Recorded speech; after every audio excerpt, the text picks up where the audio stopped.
alaikum wa rahmatullahi wa barakatuh. Maliens aw bɛɛ lajɛlen fɔlen don Mali kɔnɔ ani Mali kɔ kan.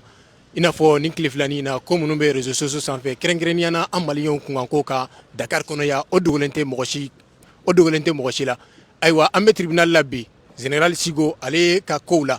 a ye silamɛya dɔgɔyali min kɛ ni ka tila ka kira dɔgɔyali min kɛ kisi ni nɛɛma b'a ye ni ka taa bila sahababa caman na an b'o kunkanko de kan. N bɛna micro di an ɲɛmɔgɔw ma kuma min b'u bolo k'a lase aw bɛɛ lajɛlen ma. An b'a ɲininka a tɔgɔ n'a jamu la fɔlɔ karamɔgɔ tɔgɔ ni jamu. Alhamdulillahi wa salatu wa salamu ala rasulillah. Ne ye Dr Mahamad Maïga n balimakɛ fana bɛ Mahamadou Kamara. An nana Haut Conseil islamique tɔgɔ la. Haut Conseil islamique ye cidenw minnu bila ka na yan n'o ye ka na porte plainte don Cheikh Nani Maga n'a tɔgɔ ye ko Général Chiko ka se ka na plainte don a kama ka bɛn ni a ye kuma minnu fɔ minnu bɛ kɛ lagosili ye ka ɲɛsin alakira ma sallallahu alaihi wasallam ka kɛ lagosili ye ka ɲɛsin alakira furumusow ma ka tila ka kɛ lagosili ye ka tila ka ɲɛsin alakira ka sahabaw ma n'o dɔ ye Abubakar Siddiq radiyallahu anhu a ka sahaba tɔw ka sa kɛ lagosili fana ye ka ɲɛsin alimamuw ma a ye alimamuw bɛɛ ta u tɔgɔ ma k'u bɛɛ neni ka tila ka misiriwelelaw ta k'u tɔgɔ ma k'u bɛɛ neni ka muso hijabu donnaw maa minnu bɛ hijabu don k'u bɛɛ ta u tɔgɔ ma k'u bɛɛ neni a ma dan u ma a ye silamɛya ta tɔgɔ ma silamɛya yɛrɛ ka silamɛya ta tɔgɔ ma k'a ba neni ka tila k'a ɲini k'a fɔ ko silamɛya yɛrɛ a ye fɛn fɔ an tɛ se ka min fɔ donc o dusu kasi n'o dusuku kami a Mali silamɛw bɛɛ faralen ɲɔgɔn kan a taabolo bɛɛ lajɛlen faralen ɲɔgɔn kan Haut Conseil islamique kɔnɔna na maa si ma fɔ ɲɔgɔn kɔ nin ko in na k'a fɔ ko plainte ka don o kama Haut Conseil islamique ye réunion kɛ joona joona k'a fɔ ko joona joona ka mɔgɔw lawuli Mali la joona joona u ka na ka plainte don nin cɛ in kama tuma min na a bɔra a kalama k'a fɔ k'a minɛna yan Sénégal jamana kan maa wɛrɛ ka plainte kun kɔrɔ n'o ye Sidiki Jabate ye donc o baara ninnu min bɛ yen ni Haut Conseil islamique y'an bila la o joona joona Ala y'a kɛ an nana yan Sénégal ka tɛmɛ ni avocat ka sira ye o Haut Conseil islamique y'an bila ka taa avocat minnu ka sira fɛ ka se ka plainte don ni Allahu Taala ka jɛ ye donc plainte donna wa plainte minɛna plainte donnen alhamdulillah Ala y'a latigɛ comparution dɔw kɛra Sidiki ka dossier la i n'a fɔ a y'a ye cogo min na u ye caman reporter Sidiki ka dossier la fo a ko dalatigɛla kunun ni a ka peine fɔra donc Haut Conseil islamique ka comparution fɔlɔfɔlɔ o ye bi de ye sariya la i b'a sɔrɔ comparution a bɛ se ka reporter fo siɲɛ 3 walasa laɲini dɔ ka se ka sɔrɔ o comparution fɔlɔ an b'o de kan bi bi an nana ni an balimaw fana ye minnu nana fara an kan n'o ye yan Sénégal diinɛ ɲɛmɔgɔw ye an balimakɛ min filɛ nin yan n'o ale ye Imam Target ni tɔn min bɛ yan min jɔlen don walasa ka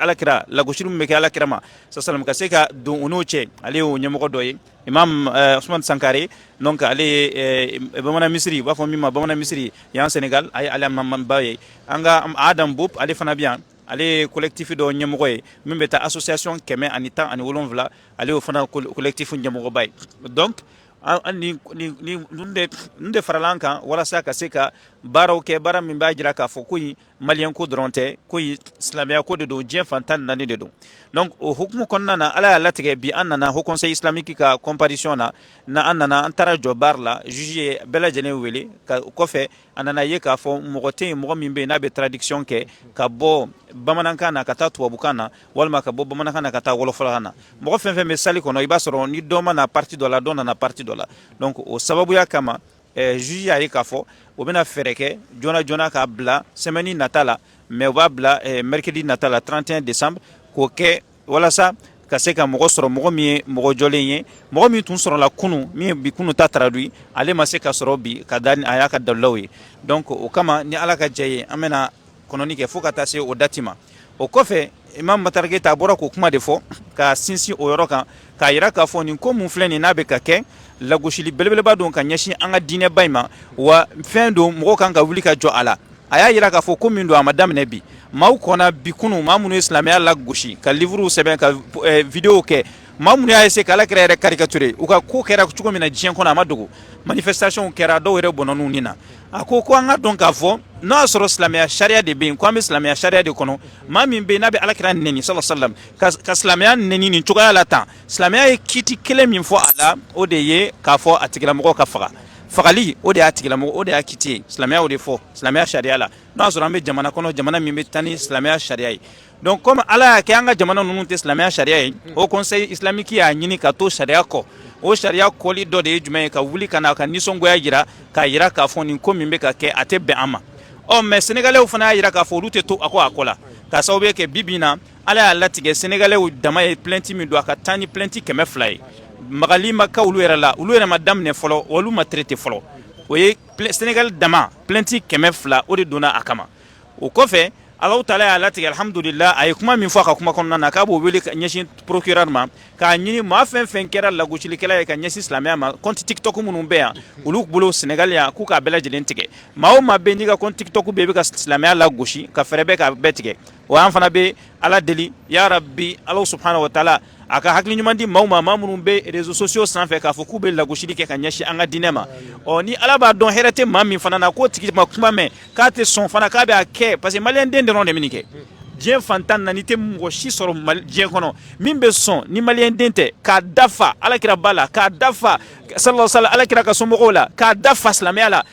fa ni den ni ba neni maa si tɛ jafariya k'a kɛ ni maliyɛn den tɛ wa a tɛ sɔn k'a fɔ kan si la ni bamanankan tɛ parce que a bɛ dugu min na n'a y'a fɔ kan na a kɛra tubabukan ye a kɛra arabukan ye n'a y'a fɔ kan na a b'a dɔn ko maliko dɔrɔn tɛ donc u k'a dɔn ni maa fɛn fɛn ye ko kɛ ka ɲɛsin alakira ma sallam ka lagosili ta ka ɲɛsin faneni ni baneni wallahi i b'an jɔlen sɔrɔ i ɲɛ wa an fana nin bɛ to a da fɛ min bɛ bɔ a la o bɛ bɔ a la o kɔfɛ an bɛ min fɔ ka wele bila ka bɛɛ lajɛlen fo maa minnu nana jamaba tun bɛ yan sɔgɔmada in na kɔfɛ mɔgɔ caman taara ka bɛn ni mɔgɔ caman tun bɛ fɛ a jugement ka kɛ bi mais a ma se ka kɛ bi an b'u fo k'u waleɲuman dɔn u ye bɔli min kɛ ka na alhamdulillah ala taala ka n'u sara ni hɛrɛ ye mɔgɔ fɛn fɛn nana nin ko in na ala ka bɛɛ lajɛlen sara ni hɛrɛ ye wala ni ala sɔnna ka wele bila mɔgɔ 31 décembre inchallah an bɛna ɲɔgɔn sɔrɔ yan yɔrɔ la tribunal la ka tila ka tɛmɛ ni jugement ye ka ala deli ala ka silamɛya kun kɔrɔta nin ko in na kafiriya ala ka nagasi maa min ye silamɛya jugu ye ala k'a lamajigi maa o maa bɛ yen n'a ka nafolo de bɛ nin ko in kɔfɛ ala k'a ka nafolo tiɲɛ maa o maa bɛ yen n'a bɛ ka ɲini k'a soutenir cogoya wɛrɛ la dogo la ala k'a tigilamɔgɔ ka lebu bange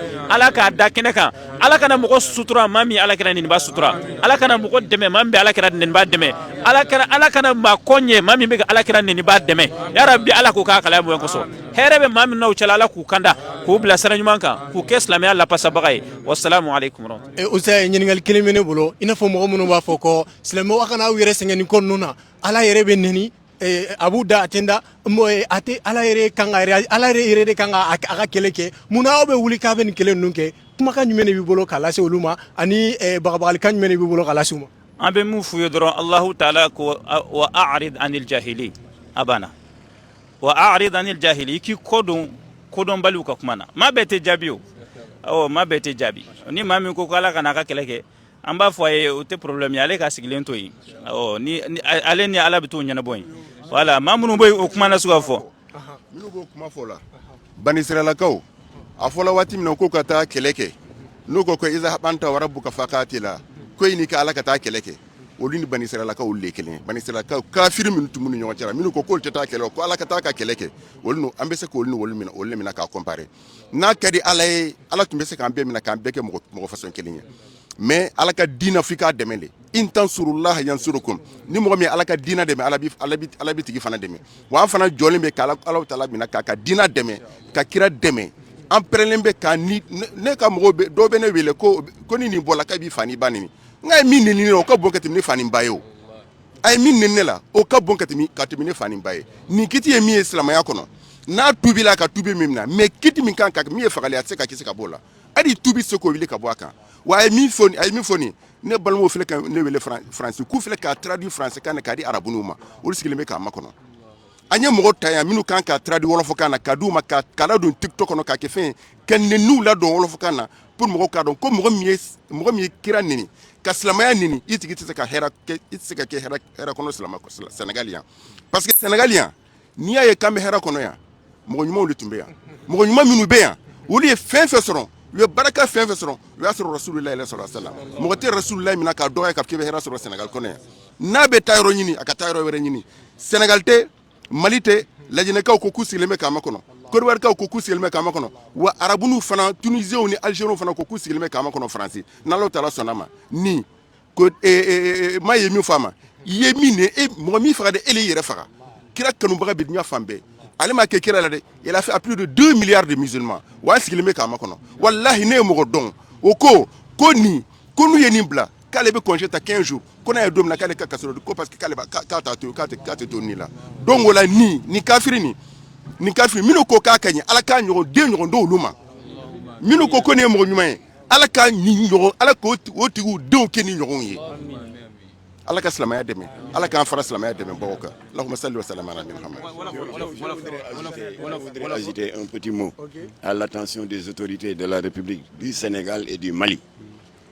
Je voudrais leur dire que ces deux pays sont des pays où prévaut l'état de droit. Et le droit dit que dans un état de droit, nul n'a le droit de se faire justice soi-même. Peut-être que le docteur Maïga, Imam Sankaré et Imam Adombou, moi-même et vous autres, bien que le prophète soit traîné dans la boue, soit visé par des propos blasphématoires, nous avons quand même, malgré notre douleur, la capacité de nous maîtriser. Mais ce n'est pas le cas de tous les musulmans. Il y en a qui sont prêts à sacrifier leur vie si le tribunal ne prend pas la décision et ne dit pas le droit. Donc nous insistons sur cela. Il y a des musulmans qui sont tellement fâchés qu'ils ne peuvent pas venir ici. Imam Ousmane Sankaré, vous l'avez vu de vos propres yeux lors de la conférence de presse d'avant-hier au relais de Wakam. Il y a la présidente des femmes de Andassa Moudjikoyi, c'est le collectif dont Adam Mboub est le porte-parole et qui regroupe plus de 150 associations islamiques. Une dame très brave, mais qui a failli tomber en syncope, qui a failli s'évanouir lorsqu'elle a été informée de la teneur des propos blasphématoires de Général Chico.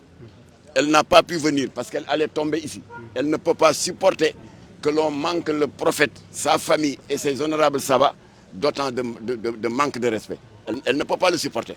Il y a des milliers de Sénégalais dans cette situation qui ont gardé leur colère et cette colère peut exploser à tout moment. Nous sommes dans un état de droit où nul n'a le droit de se faire justice soi-même. Puisque tel est le cas, nous demandons aux autorités judiciaires de dire le droit. Et il n'y a pas mille manières que de dire le droit. Il a porté atteinte à l'honorabilité de la référence de 1,8 milliard de musulmans. Il a agressé ce que nous avons de plus cher en nous, c'est-à-dire notre foi. Donc le tribunal sait mieux que nous ce que le code pénal a dit pour ce type d'infraction. Et nous insistons encore une fois, il y a une amitié multiséculaire entre nos deux pays. Ne permettons pas à 1, 2 ou 3 extrémistes de remettre en cause ce que nos ancêtres maliens et sénégalais ont tissé pendant des siècles, si bien que ces peuples ne sont pas deux peuples, mais un seul et unique peuple. Et lui, se prévalant de la nationalité malienne, risque de mettre en mal inconsciemment nos deux peuples. La preuve, quand il a fait n'est-ce pas, cet acte, il est venu se réfugier ici chez nous. Si les organisations islamiques avaient croisé les bras, c'est comme si on était complices. Et ça, on ne peut pas l'accepter. Donc nous terminons par réitérer ce que nous avons dit. Non seulement le droit doit être dit par rapport à cette provocation inadmissible, mais également son compte TikTok doit être fermé. Et il a des amis qui ont créé des comptes TikTok pour reprendre les mêmes vidéos dans leur compte. Ces comptes doivent être fermés. Nous sommes à la disposition du commissaire Didiak Faye de la cybercriminalité. Il y a 2 mois, qui a fait un travail extraordinaire en désactivant tous les sites pornographiques qui sont en train de détruire et de pervertir les jeunes. Donc il a les outils pour ça. Nous lui demandons de rentrer en contact avec Adam Mboub, qui a l'habitude de travailler avec la cybercriminalité, mais également avec nous, ONG Islamique Jamra. Nous avons l'habitude de travailler avec la cybercriminalité. Nous lui donnerons toutes les informations, l'identification de tous les sites, non seulement celui de Général Chico, mais de tous les autres qui lui ont emboîté le pas, qui passent leur journée à la recherche de vues et de notoriété, à insulter Seydina Mohamed sallallahu alayhi wa sallam, ses honorables sabbats et sa famille. C'est inadmissible. Parce que ce qu'on craint, c'est que si rien n'est fait, des Sénégalais risquent d'aller se faire justice soi-même. On ne le recommande à personne, parce que nous sommes dans un état de droit. Mais si on constate que les autorités font la sourde oreille, c'est une possibilité à ne pas exclure, bien que nous le conseillons à personne. Le dossier entre les mains de la justice, et nous demandons à la justice de faire son travail. Subhana rabbika rabbil izzati amma yasifun wa salamun alal mursalin walhamdulillahi rabbil alamin.